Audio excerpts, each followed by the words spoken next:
नमस्कार, मैं advocate Vishnudhari Singh legal channel में आप सभी दर्शकों का स्वागत करता हूं।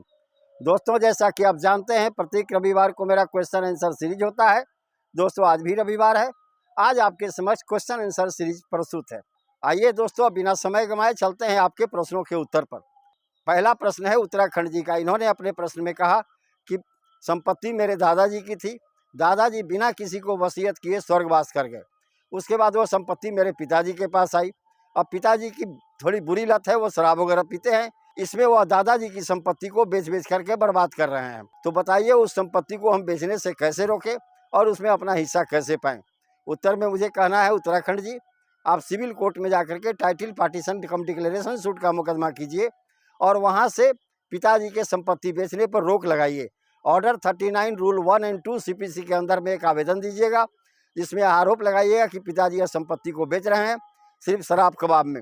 ऐसी परिस्थिति में न्यायालय भी उस पर स्टे लगा देगा और पिताजी अब उस संपत्ति को नहीं बेच सकते।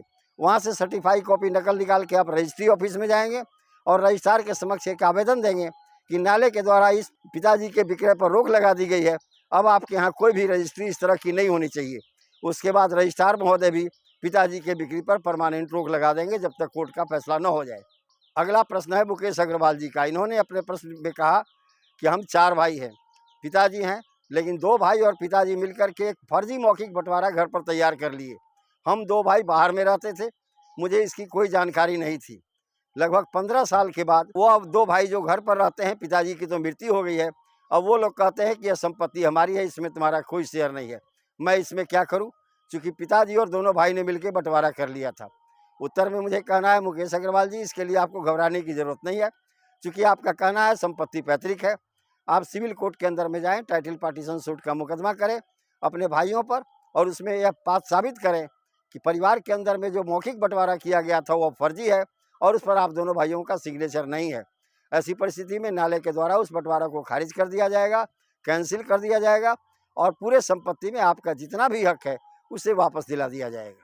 अगला प्रश्न है सुमेर रंजन जी का। इन्होंने अपने प्रश्न में कहा कि एक बार गिफ्ट को चैलेंज हो जाने के बाद क्या दोबारा उसी गिफ्ट को दूसरा व्यक्ति चैलेंज कर सकता है? उत्तर में मुझे कहना है, सुमेर रंजन जी, गिफ्ट डीड तो एक ही बार चैलेंज होता है। जितने भी कंसर्निंग पार्टी हैं उनको पार्टी बनाया जाता है, लेकिन अगर कोई पार्टी खुदा न खास्ते छूट गए और उस मुकदमे के पक्षकार नहीं बने, वैसी परिस्थिति में अगर डीड ऑफ गिफ्ट में उनका भी कोई इंटरेस्ट है, वैसी परिस्थिति में वह दोबारा आपके डीड ऑफ गिफ्ट को भी चैलेंज कर सकते हैं। अगला प्रश्न है सचिन जी का। इन्होंने अपने प्रश्न में कहा कि पिताजी अगर सारे पैतृक संपत्ति को एक बेटे के नाम पर वसीयत कर दें तो क्या यह संपत्ति उसी वसीयत ग्राही की हो जाएगी, उसी बेटे की हो जाएगी? उत्तर में मुझे कहना है, सचिन जी, नहीं। पिता कभी भी पैतृक संपत्ति का वसीयत नहीं कर सकता बिना बंटवारा किए। पिता के पास यह अधिकार है कि सिर्फ अपना शेयर जो पैतृक संपत्ति में बांट कर उसे अपना शेयर है उसे वो वसीयत कर सकते हैं। सभी शामिलात या पैतृक संपत्ति को किसी एक बेटे के नाम पर वसीयत करना कानूनन अवैध है, जुर्म है, इसे कैंसिल ही किया जाएगा। अगला प्रश्न है प्रदीप गुप्ता जी का। इन्होंने अपने प्रश्न में कहा कि म्याद अधिनियम की धारा 5 को समझाएं, यह क्यों लागू होता है? प्रदीप गुप्ता जी, उत्तर में मुझे कहना है कि जब आप किसी रिवीजन, रिव्यू, अपील या कोई पिटीशन फाइल करने में देरी करते हैं, यानी समय सीमा के बाद फाइल करते हैं, समय में हुए देरी को, समय में हुए विलंब के क्षमा प्रार्थना हेतु न्यायालय में एक आवेदन देना पड़ता है। यह आवेदन धारा 5 म्याद अधिनियम 1963 के अंदर में दिया जाता है। चूँकि धारा 3 के अंदर में यह प्रावधान किया गया है कि एक निश्चित अवधि के बाद न्यायालय के द्वारा कोई भी अपील, रिवीजन, रिव्यू इत्यादि स्वीकार नहीं किए जाएंगे। समय बीत जाने के बाद कोई भी पिटीशन वगैरह स्वीकार नहीं किया जाता है, लेकिन उसमें विलंब के क्षमा प्रार्थना के लिए जो हमसे देरी हुई पिटीशन फाइल करने में या रिव्यू फाइल करने में, उसके क्षमा प्रार्थना के लिए यह सेक्शन दिया गया है।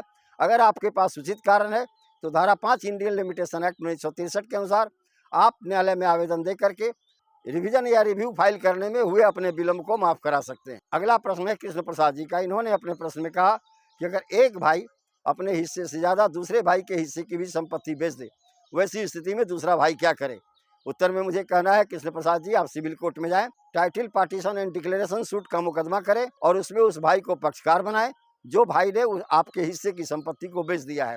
न्यायालय द्वारा यह देखने के बाद कि सही में आपके हिस्से की संपत्ति उसके द्वारा बेची गई है, वहाँ उसी पोर्शन तक, जितना तक आपका शेयर बिका है, उस पोर्शन तक के उसके द्वारा निर्गत सेल डीड को कैंसिल कर देगा और उसके बाद आपका हिस्सा आपको वापस दिला दिया जाएगा। तो धन्यवाद दोस्तों, यहीं पर मेरा यह वीडियो संपन्न हुआ। अगर मेरा यह वीडियो आपको पसंद आया हो तो आप इसे लाइक करें, सब्सक्राइब करें, अपने साथियों से शेयर करें।